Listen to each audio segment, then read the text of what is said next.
I'm Suzanne McNeil, and I have such an exciting product. These are actually reactive metal paints.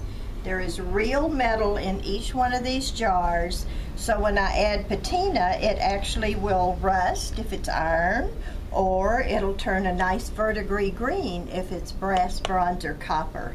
So I'm just going to give you a little quickie. I like to keep my colors separated. So I have copper on this brush and copper in this can. I'm just going to paint it on this little piece here.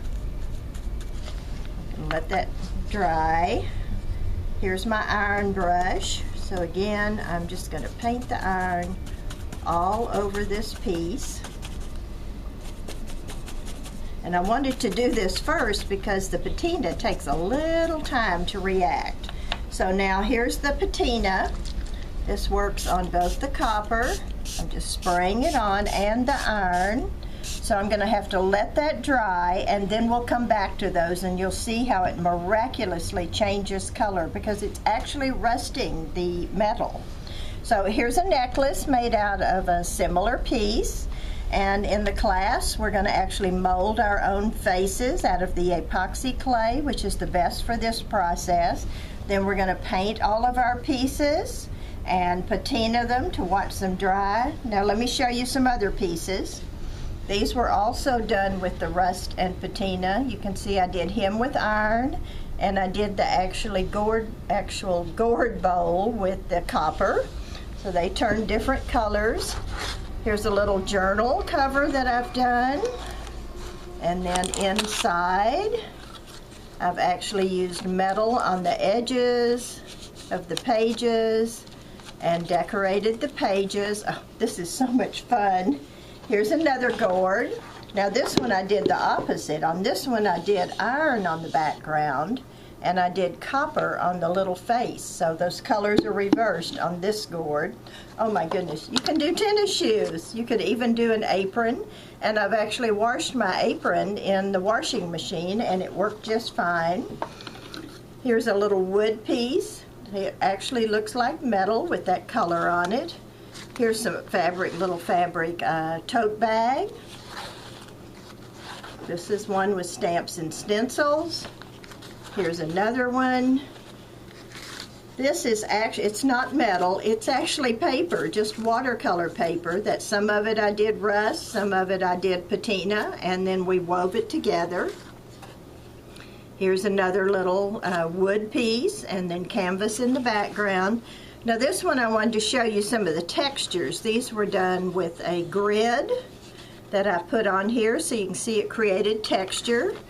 This one I put on and then I smushed it around so that it turned different colors.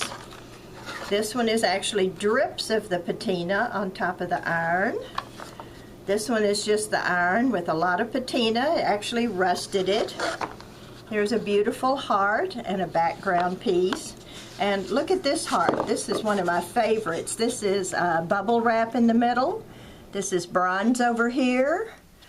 Brass on this side and iron on this side. So it's so much fun to do all these pieces. Oh, here's a star. When I started, I just couldn't stop. Again, large bubble wrap in the background to create a texture.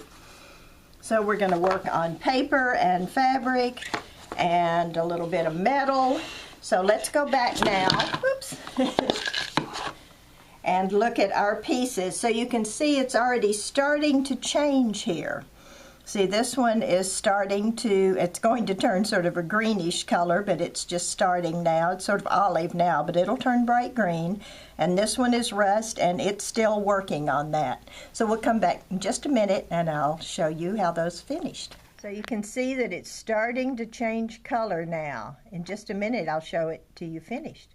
So here's the rust and patina on copper and iron after a few hours.